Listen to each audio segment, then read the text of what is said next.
Bom dia, boa tarde ou boa noite, sejam bem-vindos a mais um vídeo do canal. Eu sou o Cleiton Moura e hoje eu vou trazer mais um conto brasileiro. Dessa vez vai ser sobre os Tupinambás e o conto vai ser sobre como o homem veio a existir. Então vamos lá.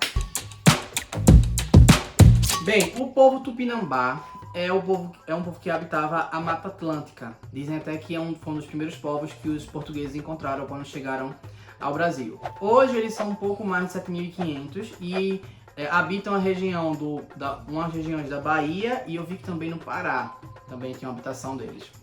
Né? E esse conto é a interpretação que eles têm sobre como foi que as divindades criaram os seres humanos. No começo de tudo, Monan, não sei se é uma expressão específica de Tupã, se é filho de Tupã, se Tupã não entra nesse meio, mas Monan é uma divindade que criou o céu e a terra, criou animais, incluindo os seres humanos. E ele habitou ali entre eles por um tempo, enquanto tudo estava justo e harmonioso. Mas um dia, a cobiça, a inveja, os sentimentos ruins cresceram no coração do homem e eles começaram a guerrear. Não tenho como ficar do teu lado!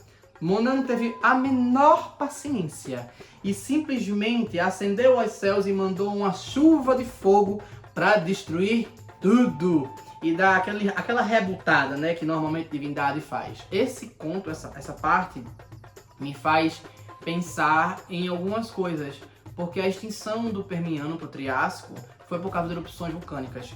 Então, todas as vezes que eu vejo uma cultura começar a falar a respeito da extinção através do fogo, que destruiu tudo, o fogo, eu só penso que, eu sei que eu falando isso, muita gente vai chegar aqui e dizer, é impossível, isso, aquilo outro, não sei o que, mas será que eles não... É só coincidência mesmo? Ou eles de alguma forma sabiam de alguma coisa que aconteceu? Claro que os seres humanos não estavam lá naquela época, né, lá do Permiano e tal, geologicamente falando. Mas talvez, sei lá, porque é a primeira normalmente. Tá, tudo bem, mas enfim. E aí ele só separou uma pessoa para levar para os céus com ele, que o nome é Irim Magé. E esse cara habitou lá com ele. Ele não estava satisfeito em estar sozinho com a divindade e em poder usufruir das coisas que o céu tinha a oferecer. Ele queria que a terra fosse reatada e que os seres humanos voltassem a existir.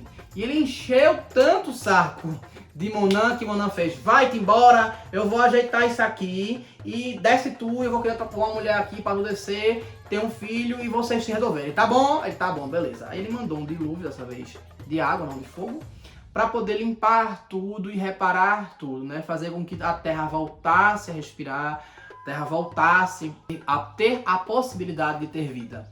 E aí Irim Magé engravidou a esposa, que foi criada, né? E eles tiveram um filho chamado Mairemonan. Mairemonan, ele desceu à terra e deu continuidade ao que Monan estava fazendo. Ele conta ali como um semideus, mesmo sendo neto de um deus nesse caso, né? Mas ele está contando ali como um semideus. E aí, por causa disso, ele vai criando tudo de novo. Ele cria os animais, ele cria as pessoas e ele vai habitando ali com o povo e vai habitando tudo ali e vai ensinando o povo. Então ele passa a ser não só um semideus, como também um herói civilizador, uma divindade civilizadora, como a gente tem em vários contos, né, de várias culturas diferentes.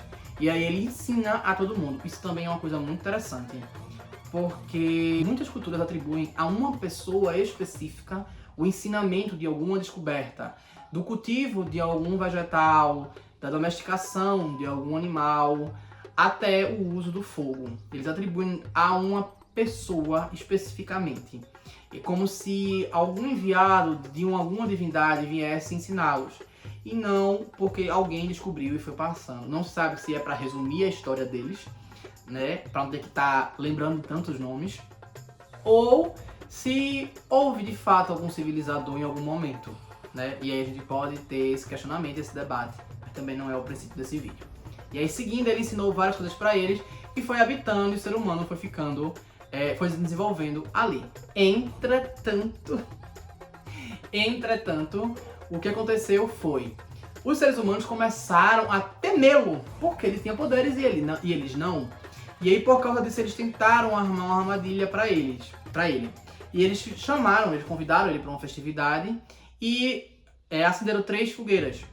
E disseram assim para eles: vamos brincar aqui na recepção, aí Maria Monã até falou, brincar de quê? Que conversa é essa? Não, pra celebrar a sua vinda e tal, você é tão poderoso, passe aqui por uma das fogueiras, por 3 fogueiras, pra você tão poderoso não vai ser nada.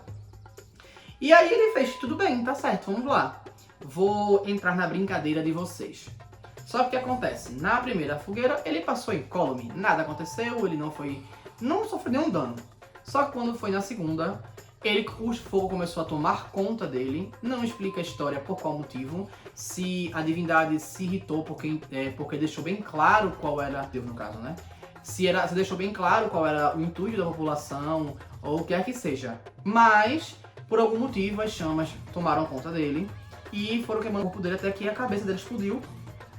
E da cabeça dele explodida, os pensamentos dele foram para o céu e se transformaram em raios. Menina, meu amor, você é muito criativa.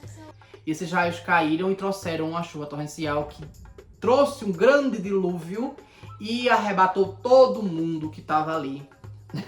Mais uma vez. Diz que a mudança é pra melhor, não tava muito bom, tava meio ruim também, tava ruim. Agora parece que piorou. Mais uma vez. E aí, depois, as nuvens sumiram, né? E uma estrela brilhou e subiu aos céus. Disse que ali era o corpo de Maire Monã, que ascendeu aos céus.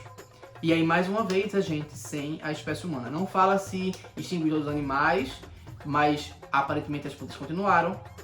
Até que desceram 2 irmãos, filhos de um daqueles que estão lá em cima, que falam que são descendentes de Maire Monã, que automaticamente é descendente de Monã e provavelmente de Irimagé. E aí eles desceram. E então 2 filhos de Maire Monã desceram, né? Tamendonaré e Ariconte. Eles desceram e foram povoar a terra assim como seu pai fez antes. E aí eles foram povoando a terra. Só que esses já não eram mais... Assim, eles tinham poderes, mas não eram tão poderosos quanto o pai.